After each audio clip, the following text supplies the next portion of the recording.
Okay, good morning FIB com students. कल हमने chapter शुरू किया था कंसाइनमेंट। कंसाइनमेंट चैप्टर में मैंने बताया था एक होता है कंसाइनर जो चीज़ें बेच रहा है और जिसको चीज़ें मिलती है उसको कंसाइनी कहा जाता है। हमने ग्रुप में एक पैम्पलेट रखा हुआ है, उसमें कॉलेज पैम्पलेट है, दो पैम्पलेट है, एक थ्योरी है जो 3 पेज की है और एक प्रैक्टिकल का पैम्पलेट है जिसमें 5 सम है विथ सॉल्यूशन दिए हुए। एक दो में सम समझाऊंगा, बाकी वैसे तो ऑब्जेक्टिव सम ही आने वाले हैं। ये सिर्फ जो हम सम समझ रहे हैं सिर्फ लॉजिक के लिए कि चैप्टर में है क्या, वरना तो आपको ऑब्जेक्टिव सम ही पूछने वाले हैं। तो सबसे पहले हम क्वेश्चन रीड कर रहे हैं। क्वेश्चन नंबर 1 से शुरुआत करते हैं। रीड करो जोर से।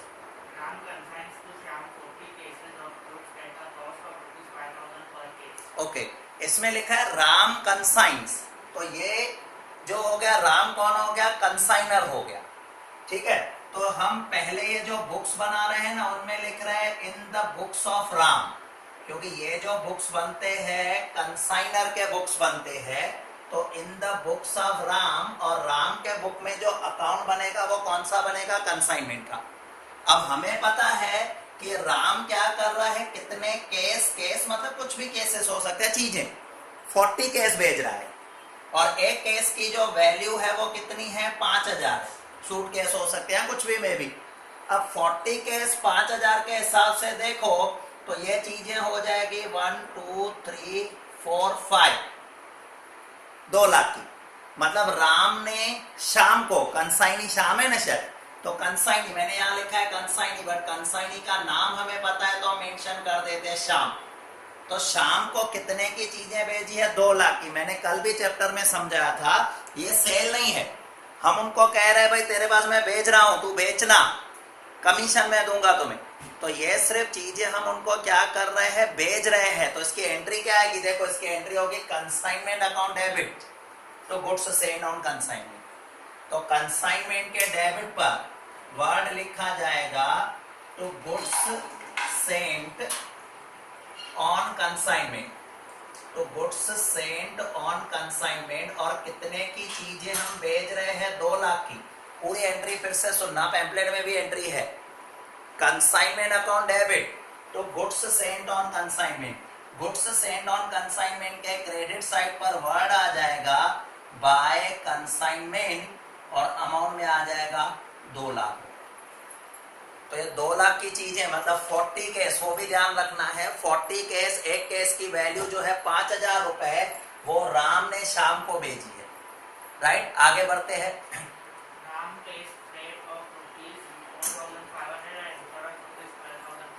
ओके, राम ने फ्रेट का और इंश्योरेंस का दोनों पैसा चुकाया। किसने चुकाया, राम ने। और हम किसके बुक्स में, अभी फिलहाल तो राम के बुक्स में है, तो वो पेमेंट कर रहा है। मैंने आपको कहा कुछ भी खर्चा होगा तो एंट्री आएगी कंसाइनमेंट अकाउंट है। अब जैसे कि राम के बुक्स में है तो राम ने अपने पॉकेट में से पैसे निकाले, तो टू कैश या टू बैंक लिख सकते हो। तो यहां मैंने मेंशन कर लिया टू बैंक। और किस चीज के पैसे हमने चुकाए हैं, एक तो फ्रेट चुकाया है 4500 है, और दूसरा इंश्योरेंस है जो शायद 12500 है। 12500 है ना, दोनों चीजें मैंने चुकाई है, फ्रेट और इंश्योरेंस। टोटल जो अमाउंट मैंने पे किया है वो कितना, 17,000। आप बैंक के जगह कैश भी लिख सकते हो। राइट, आगे बढ़ते हैं फिर।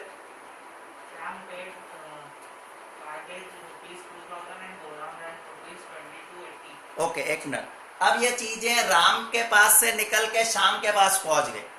मैंने आपको कहा ये आपकी सेल नहीं है, शाम को आप अभी डेबिट नहीं कर सकते हो। शाम के पास चीजें हमने भेजी है, भाई तो रख, बिके तो बेचना, अदरवाइज मुझे वापस करना। तो शाम को फिलहाल डेबिट मत करो, ठीक है। अब ये चीजें शाम के पास पहुंची, शाम ने इस पर काटेज, काटेज लिखा है ना, काटेज मतलब जैसे चीजें उतार के अपने गोडाउन में लेके आया, तो काटेज का खर्चा किया और दूसरा किसका, गोडाउन रेट, दो चीजें है ना।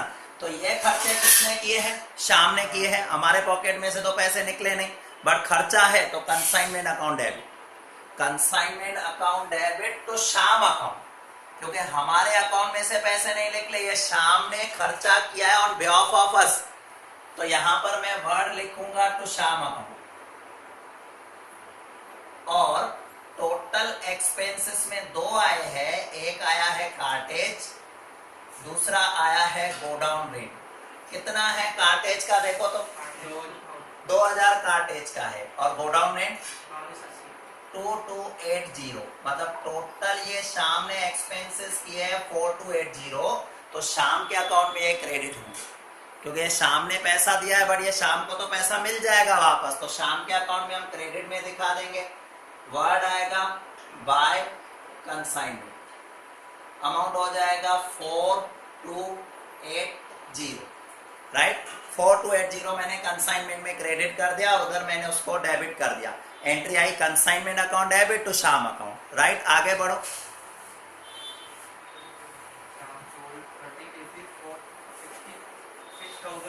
ओके, अब शाम ने क्या किया, शाम ने इसमें से 30 केसेस बेच दिए। क्या रेट से बेचे हैं, 6000 रुपीज। अब हमें देखना होगा कि वो कैश पे सेल किए, क्रेडिट पे आगे कुछ लिखा है, कुछ भी। शाम sold 30 cases at the rate of ₹6000, right. उसके आगे क्या लिखा है, 5% कमीशन। ओके, तो वो तो बाद में आएगी, मतलब यहाँ पर आपको उससे रिलेटेड और कुछ भी नहीं दिखाया गया, ठीक है। उससे रिलेटेड आपको यहाँ पर कुछ भी नहीं दिखाया है। तो सबसे पहले मैं अगर यहाँ पर दिखाऊं, ये 6000 केसेस उसने बेचे हैं, सॉरी 30 केसेस बेचे 6000 के रेट से। हमें क्रेडिट वगैरह नहीं कहा गया, तो हम ऐसा मान लेंगे कि उसने कैश पे ही सेल किया, बट ये पैसा तो आया, किसके पास आया है, शाम के पास। अब हम ये पैसे लेने के हकदार है शाम से। कितने, 30 × 6000, टोटल करोगे तो आपका ये अमाउंट होगा 1,80,000। 6000 × 30, 1 लाख। अब इसकी एंट्री में क्या लिखूंगा, शाम अकाउंट डेबिट तो कंसाइनमेंट अकाउंट, क्योंकि चीजें आज सेल हो रही है, तो कंसाइनमेंट के क्रेडिट पर बाय शाम अकाउंट, बाय शाम अकाउंट, अमाउंट में आएगा 1,80,000, और शाम के डेबिट पर आ जाएगा to consignment, to consignment 1,80,000, right. Clear हुआ। अब लिखा है शाम ने मेहनत की, तो शाम को कुछ कमीशन तो मिलने वाली है। आगे भी सेंटेंस पढ़ो, क्या लिखा है, 5% कमीशन। 5% कमीशन, जितनी भी आपने सेल की है, तो शाम ने ये सेल किया 180 की, उसका 5% निकालो तो 9000 हुआ, राइट। 9000 कमीशन किसको मिलने वाली है, शाम को, बट हमारे लिए तो ये खर्चा ही हुआ। हम दुकानदार है, हम ओनर है, हमारे लिए ये एक्सपेंसेस है, तो हम एंट्री क्या लिखेंगे, कमीशन अकाउंट डेबिट लिखते, बट मैंने कहा जो भी एक्सपेंसेस होगा कंसाइनमेंट में डाला जाएगा, तो एंट्री आएगी consignment account debit to Shyam account, और ये कमीशन होने वाली है कितनी, 9000। Consignment account debit to Shyam account 9000, और शाम के क्रेडिट में आ जाएगा ये वर्ड बाय कंसाइनमेंट, और अमाउंट में आएगा 9000। आया ध्यान में, राइट। आगे बढ़ो। Sham sent the bank draft and full settlement of account for sale of 30K. Okay, अब हाँ फिर ओके, मतलब ये सम खत्म हो गया, ठीक है। सुन लो, शाम ने जो डिफरेंस अमाउंट था ना वो बेच दिया। अब आपको डिफरेंस अमाउंट कितना शाम का वो कैलकुलेट करना पड़ेगा। अब देखो शाम का डिफरेंस अमाउंट कितना, कैसे ढूंढेंगे, बोर्ड पे देखो, शाम को जो अमाउंट मिला है 1,80,000 मिला है हमारे बेऑफ में, उसमें से शाम ने 4280 का तो एक्सपेंसेस किया था, 9000 अपने कमीशन के काट देगा, बाकी के पैसे हमें दे देगा। उसकी एंट्री हमारे बुक्स में क्या है कि देखो हमारे पास पैसे आ रहे हैं बैंक अकाउंट डेबिट, अभी बैंक का तो अकाउंट मैंने बनाया है नहीं, ठीक है। बैंक अकाउंट डेबिट तो शाम अकाउंट, तो शाम के क्रेडिट पर वर्ड आ जाएगा आपका बाय बैंक, और अमाउंट कितना आएगा, 1,80,000 में से माइनस करके देखो 9000 और 4280 माइनस कर लो, बाकी का डिफरेंस अमाउंट शाम हमें दे देगा 1,66,720। ये पैसा शाम हमें देगा, और शाम का अकाउंट हमारे लिए अभी क्लोज हो जाएगा। 1,66,720 शाम का अकाउंट क्लोज हो गया। समझ में आया मैंने क्या कहा, बट अभी कंसाइनमेंट अकाउंट क्लोज नहीं हुआ है। कंसाइनमेंट में एक एंट्री जो हम हमेशा भूल जाते हैं, बट हमेशा याद रखना है, वो मेंशन नहीं करेंगे, हमें खुद सोचना है, और वो होती है क्लोजिंग स्टॉक। क्लोजिंग स्टॉक कहाँ से आया, देखो 40 चीजें आपने बेची थी, बट इसने तो 30 ही सेल की, 10 अभी भी इसके पास पड़ी है, वो हमारी चीजें हैं। कल वो कहता है नहीं सेल हो रही, तो मैं कहूँगा बेच दो वापस। वो 10 चीजें है हमारी, क्लोजिंग स्टॉक हमेशा कॉस्ट प्राइस पे वैल्यू किया जाता है, याद रखो। तो मैं अभी क्लोजिंग स्टॉक की यहाँ पर वैल्यू कर रहा हूँ, ध्यान से सुनना, ये क्लोजिंग स्टॉक की मैं वैल्यू कर रहा हूँ। कितनी चीजें, पहले उसकी कॉस्ट, कितनी चीजें थी 10, क्योंकि 40 में से 30 तो सेल हो गई, ठीक है। कितनी है उसकी कॉस्ट थी, एक की कॉस्ट 5000, भले हमने 6000 में, वो सेल प्राइस है, कॉस्ट तो 5000 थी, तो 10 इंटू 5000 टोटल हो जाएगा 50,000। फिर मैंने कल एक और बात समझाई थी कि आपने ये चीजें कॉस्ट है बट आपने कुछ खर्चा भी तो किया है। पहले बात करते हैं राम की। राम ने उस पे 17,000 रुपए का खर्चा किया था, क्योंकि उसमें इंश्योरेंस और फ्रेट का आ गया। और मैंने ऐसा बताया था, राम का जो भी खर्चा हो, मतलब कंसाइनर का जो भी खर्चा हो, वो डायरेक्ट एक्सपेंसेस होता है और वो लेना ही पड़ता है। बट ये राम ने जो 17,000 का एक्सपेंसेस किया था, वो कौन सी चीजों पे किया था, कितनी चीजें, 40, उसके पास तो 40 थी। तो यहां पर मैं लिखूंगा एक्सपेंसेस ऑफ कंसाइनर, कंसाइनर के खर्चे। अब देखो कंसाइनर के खर्चे, कंसाइनर ने जो यूनिट थे, केस थे 40 केसेस पर, उन्होंने जो एक्सपेंसेस किया था 17,000 का किया, 40 केसेस पर, क्योंकि भेजे तो 40 थे, इंश्योरेंस तो 40 का ही लिया होगा, फ्रेट 40 का लगा होगा। बट अभी हमारे पास क्लोजिंग में 10 केस ही पड़े हुए, उसकी वैल्यू तो 40 पे 17,000, तो 10 पे कितना, तो 10 into 17,000 divided by 40, 10 into 17,000 divided by 40 करके देखो।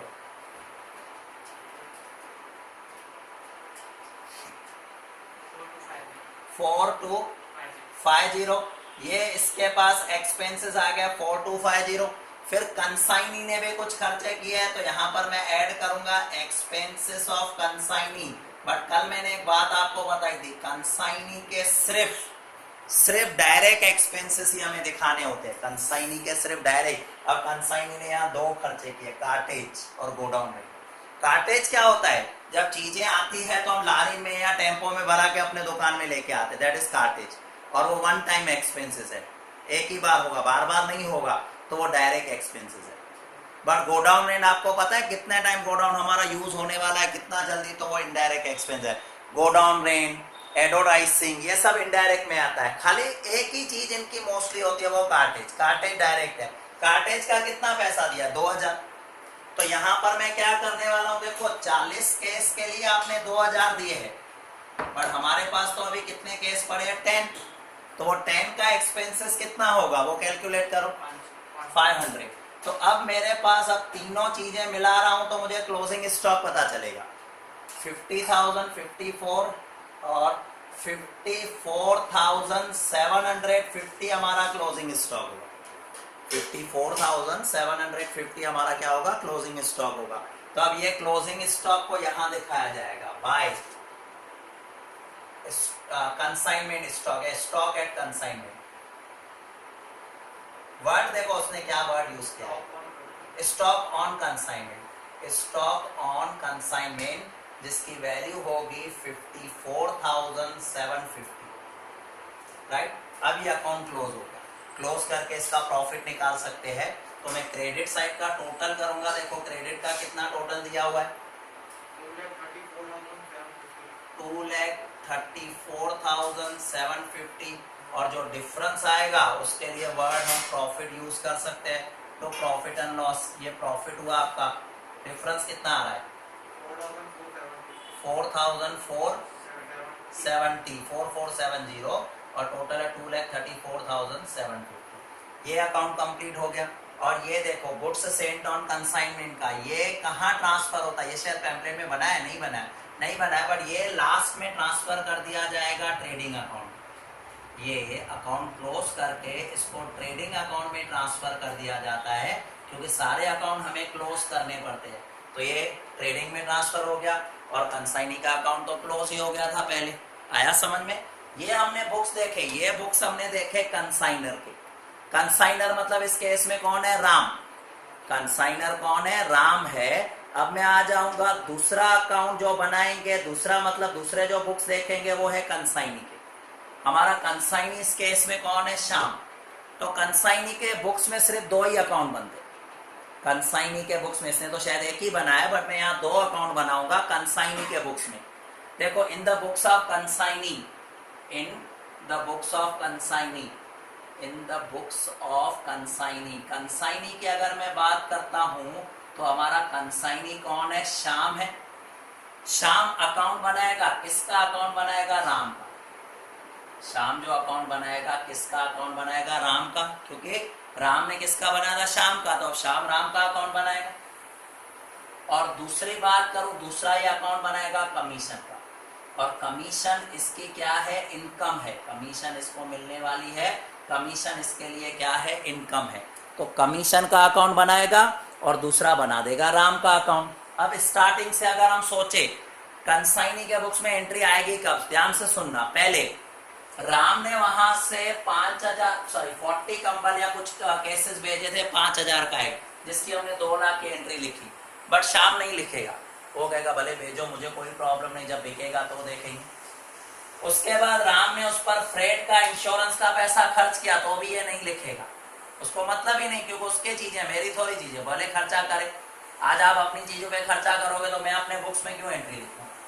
मेरे बुक्स में, मतलब कंसाइनी के बुक्स में, शाम के बुक्स में कब एंट्री आएगी? शाम तक चीजें पहुंची तो भी उसको एंट्री की जरूरत नहीं, बट शाम ने ये एक्सपेंसेस किए 4280, तो फिलहाल पैसा किसके पॉकेट में से निकला है? शाम के पॉकेट में से।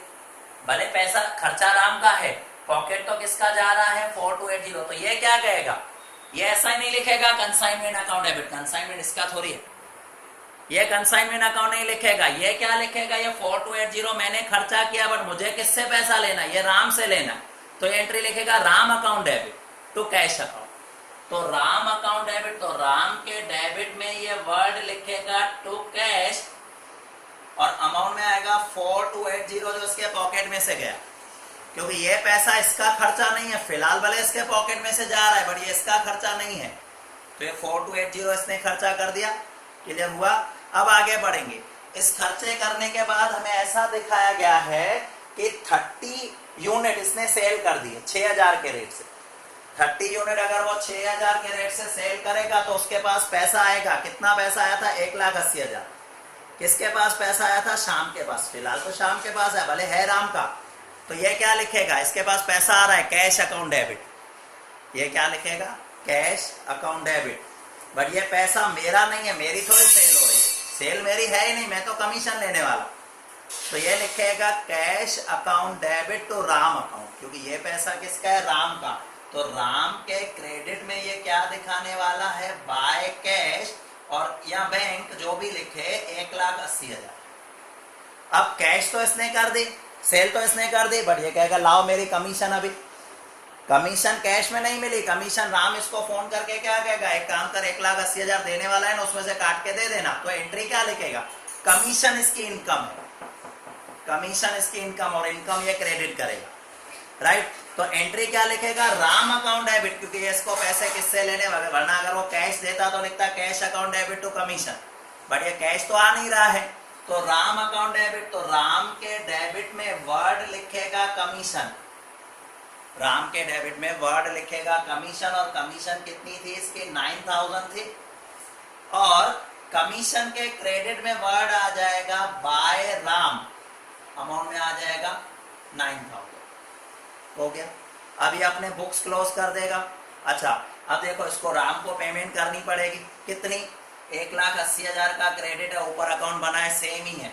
1,80,000 के क्रेडिट में जो इसने खुद का 4280 खर्चा किया वो माइनस करेगा, 9000 माइनस करेगा, और जो डिफरेंस है वो कैश में या बैंक में पे कर देगा। डिफरेंस ये आएगा 1,66,720, इसका क्रेडिट पे आया था, इसका डेबिट पे आएगा। क्यों? ये एंट्री क्या लिखेगा? ये पे कर रहा है, तो लिखेगा राम अकाउंट डेबिट, क्योंकि ये पे कर रहा है, और इसके पास से कैश जा रही है, तो लिखेगा Ram account debit to cash account, Ram account debit to cash account 1,66,720 हो गया। और लास्ट में ये जो उसको कमीशन है, कमीशन इसकी क्या है? इनकम है, और लास्ट में जब क्लोज करेंगे तो इनकम को कहां पर ट्रांसफर किया जाता है? प्रॉफिट एंड लॉस अकाउंट में। जितनी भी कमीशन है वो प्रॉफिट एंड लॉस में से ट्रांसफर हो जाएगी। तो ये कंप्लीट हो गया, आपका सम नंबर फर्स्ट कंप्लीट हो गया। आ गया ध्यान में? क्लियर? अब हम आगे देखेंगे सम नंबर 2 शायद। सम नंबर 2 में देखो पूरा सम है कि ऑब्जेक्टिव सम दिया है। लो 1 मिनट में देख लो, क्लोजिंग स्टॉक होगा एमसीक्यू के लिए। अब जो हम सेकंड नंबर सम करने वाले हैं वो मोस्ट इंपॉर्टेंट सम है। उसमें ना तो कोई अकाउंट बनाना है ना ही कोई एंट्री लिखनी है, बट एक छोटी सी वर्किंग आपको करनी है।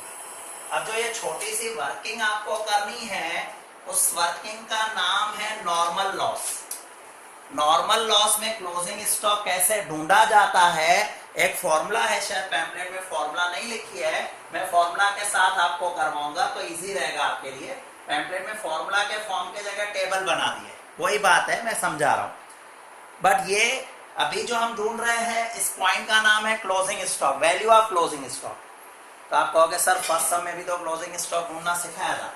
फर्स्ट सम में मैंने क्लोजिंग स्टॉक ढूंढना सिखाया था। कैसे, देखो यहां पर मैंने लिखी थी कॉस्ट, ठीक है, उसके बाद मैंने लिखे थे डायरेक्ट एक्सपेंसेस किसके, कंसाइनर के, और फिर मैंने एक वर्ड यूज किया था डायरेक्ट एक्सपेंसेस किसके, कंसाइनी के, कंसाइनी के डायरेक्ट और इसके सारे और कॉस्ट, ये तीन चीजें मिला लो तो आपको क्या मिलेगा, क्लोजिंग स्टॉक। बट ये क्लोजिंग स्टॉक का आपको यूज तब करना है जब क्वेश्चन में कोई नॉर्मल लॉस ना हो, नॉर्मल लॉस ना हो। अभी नॉर्मल लॉस मतलब क्या होता है मैं पहले समझाऊं। देखो कितनी बार ऐसी चीजें ऐसे होता है कि कुछ चीजें जब हम बेचते हैं ना तो थोड़ी बहुत अपने आप ऑटोमेटिक कम हो जाती है, that is called normal loss. अब ऐसे कैसे कम होगी, आप ये 100 पीस भेजो तो 80 पहुंचेंगे, ऐसा थोड़ी होगा। कुछ उन चीजों में नॉर्मल लॉस नहीं होता है। कौन सी चीजों में नॉर्मल लॉस होता है, जैसे कि लिक्विड पेट्रोलियम वगैरह जैसी चीजें होती है ना। आप यहाँ पर आपने देखा होगा एक टैंक आता है पेट्रोल पंप पे जो यहाँ पर आके पेट्रोल खाली करके जाता है, वो तो आपको आइडिया है ना। इनके पास पेट्रोल खुद का नहीं होता, पूरा टैंक आता है रोज, वो टैंक जमीन में पेट्रोल भर के जाता है, फिर वो आपको पेट्रोल देते हैं।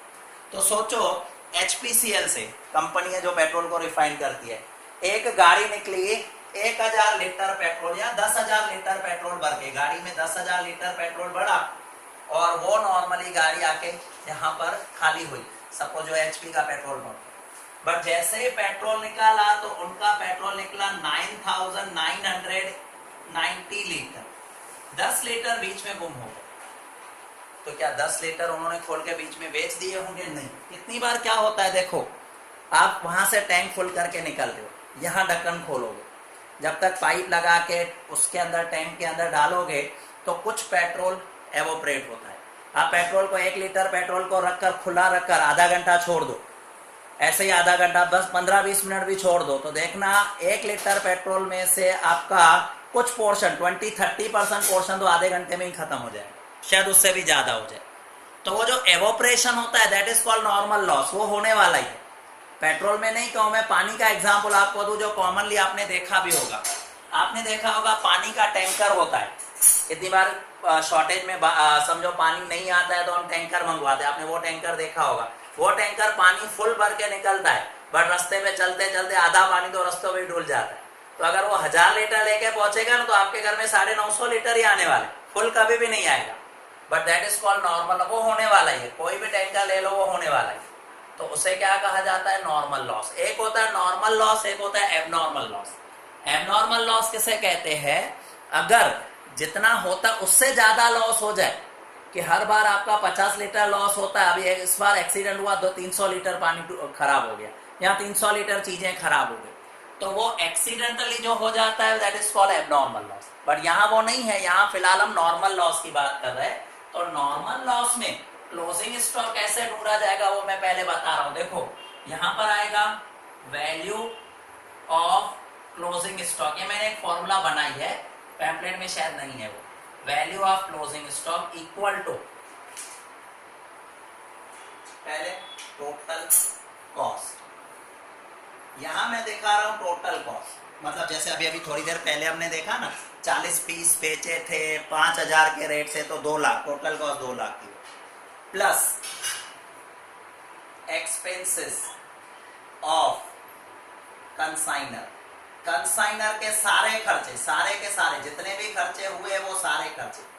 जैसे हमारे केस में अभी वाला जो फर्स्ट सम किया उसमें 4,500 फ्रेट का और 12,000 रुपए उसने 12,500 उसका दिया था इंश्योरेंस का, तो 17,000 का ही खर्चा, plus direct expenses of consignee, direct expenses of consignee, consignee के सिर्फ डायरेक्ट खर्चे। और अभी अभी मैंने आपको बताया था कंसाइनी के 2 खर्चे थे, बट हमें सारे नहीं लिखने हैं। कौन से लिखने हैं? खाली डायरेक्ट।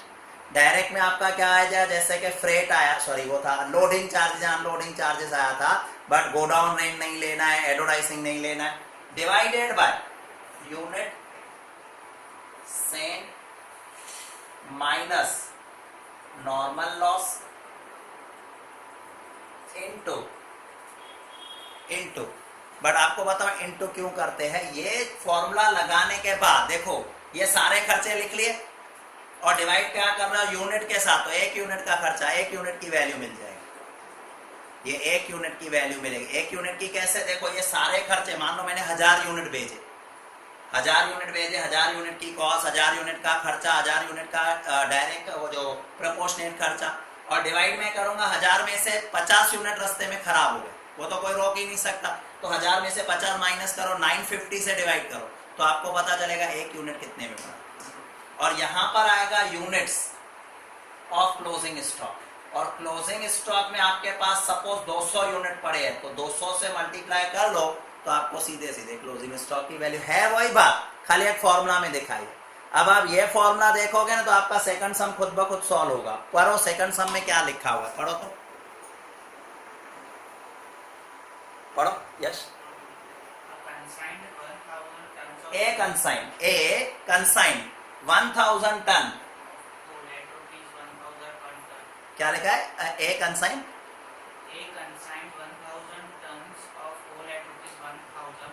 पर टन। ए ने 1000 टन कोल 1000 रुपीस के रेट से सप्लाई किया, मतलब 1000 इंटू 1000 टोटल कॉस्ट कहूं तो 10 लाख हो गए, ठीक है। 1000 टन है और रेट है 1000 पर टन, ऐसा लिखा होगा 1000 पर टन, राइट। आगे बढ़ो। हाँ, टू बी, मतलब ए ने बी को भेजा, तो ए कौन हो गया? कंसाइनर, बी हो गया कंसाइनी। आगे उसने फ्रेट के, ए ने देखो ए ने फ्रेट के 25,000 रुपए चुका है, फ्रेट के। आगे ओके, अब देखो नॉर्मल वेस्टेज वर्ड उन्होंने खुद लिखा है, नॉर्मल वेस्टेज की वजह से बी के पास खाली 950 पहुंचे, तो 1000 में से आपके 50 यूनिट तो रास्ते में ही डिस्ट्रॉयड हो गए, that is called normal loss, और उन्होंने भी मेंशन करके दी है। आगे बढ़ो।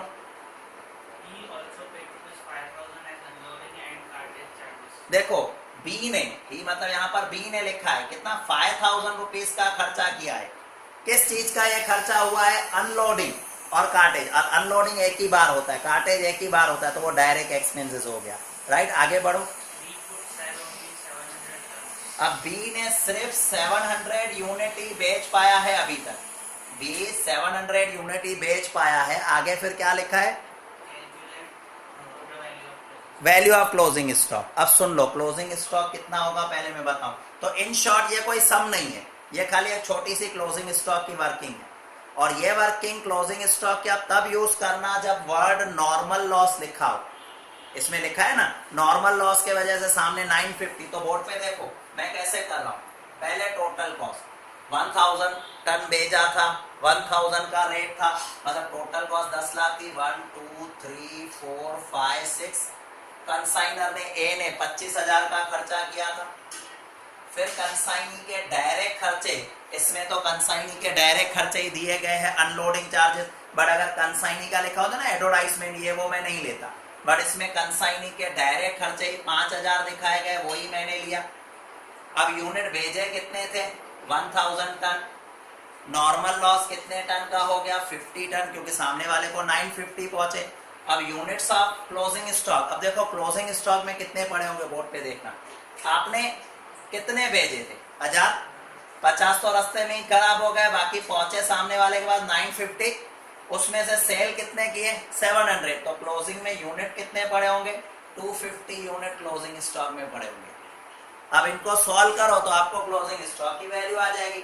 ये हो गया 10,25,000, 30,000, तो ये 10,30,000 लिखा मैंने, और डिवाइड किया उसको 950 के साथ इनटू 250 जो क्लोजिंग स्टॉक के यूनिट्स है, आप इसे सॉल्व करोगे तो आपको क्लोजिंग स्टॉक की वैल्यू होगी। एमसीक्यू में इस तरह के सम आने का फुल चांस है, क्योंकि ये कोई बड़ा नहीं है और फॉर्मूला भी आपको लिखने की जरूरत नहीं, सीधे सीधे मैं आपको समझाने के लिए थोड़ा डिटेल जा रहा था, वरना तो सीधे सीधे पढ़ लो। क्लोजिंग स्टॉक ढूंढना है, सीधे वैल्यू रखते जाओ, डिवाइड करो, 2 मिनट का सम। आ गया समझ में? क्लियर हो गया? तो ये सेकंड सम क्लोजिंग स्टॉक का हमारा हो गया। बट क्लोजिंग स्टॉक का कब? जब नॉर्मल लॉस हो। इसमें एक और पॉइंट हमें शायद यूज करनी है, एबनॉर्मल लॉस। टोटल 5 सम है, तो करना है थर्ड अभी, जैसे कहो आप, नहीं तो थर्ड फोर्थ फिफ्थ 3 कल हो जाएंगे, मतलब कल ये चैप्टर आपका कंप्लीट हो जाएगा। कंसाइनमेंट 5 कॉलेज के, एटलीस्ट जो कॉलेज के है वो हम करेंगे। हाँ, आगे चल के इसमें क्या न्यू पॉइंट आएगी, थोड़ी मैं हिंट दे दूं। ये कमीशन के अलग अलग टाइप आएंगे। कमीशन जो मैंने कल भी शायद बता रहा, एक होती है नॉर्मल कमीशन। नॉर्मल कमीशन आपने देखी, जैसे मैंने अभी थोड़े फर्स्ट सम में काउंट की थी, 10% या 5% देनी। दूसरी एक कमीशन होती है del credere commission. Del credere commission क्या होती है वो भी मैंने कल हिंट दिया था आपको। डेल क्रेडर कमीशन का मतलब होता है, देखो कंसाइनर ने तो कंसाइनी को चीजें बेच दी, उसकी भाई तू सेल कर। कंसाइनी बिना सोचे समझे अपनी कमीशन के लालच में सबको क्रेडिट पे ऐसे ही सेल कर दे, उसको तो कमीशन मिल जाएगी, बट पैसे डूबेंगे तो लॉस किसका? कंसाइनर का। तो अपने उस लॉस को बचाने के लिए ये कंसाइनी को लालच देता है, मैं तेरे को 2% एक्स्ट्रा कमीशन दूंगा, बट उस केस में अगर कोई भी बेड डेब्ट्स का लॉस हुआ तो वो कंसाइनी का। बेड डेब्ट्स का कोई भी लॉस हुआ तो वो कंसाइनी का। मतलब अभी कंसाइनर बेड डेब्ट से अपने को बचाने के लिए कुछ एक्स्ट्रा कमीशन देता है, और उस कमीशन का नाम है डेल क्रेडर कमीशन। आया ध्यान में? एक और कमीशन आती है जिसको हम कहते हैं एडिशनल कमीशन। वो भी है, एक सम है, वो कल हम करेंगे। बट एडिशनल कमीशन उसमें क्या होता है, देखो उसमें मैं आपको कहता हूं, देखो मुझे पता है मेरा ये कंसाइनर आराम से 15 लाख की तो सेल करेगा, 15 लाख की तो आराम से सेल हो जाएगी 1 साल के अंदर। मैं इसको लालच देता हूं, देखो 15 लाख पे तुम्हारा 10% कमीशन तो है ही है। अगर तुम्हारी सेल 15 लाख से ज्यादा गई, अगर तुम्हारी सेल 15 लाख रुपए से ज्यादा गई, तो जितनी भी सेल 15 लाख से ज्यादा गई उस पर तुम्हें 25% कमीशन मिलेगा या 20%, वो हमें बता देगी। जितनी भी सेल 15 लाख से ज्यादा गई, अब इसको भी आइडिया है 15 लाख से ज्यादा को इतने इजीली सेल नहीं जाएगी, 15 लाख तक तो इसका 10% है।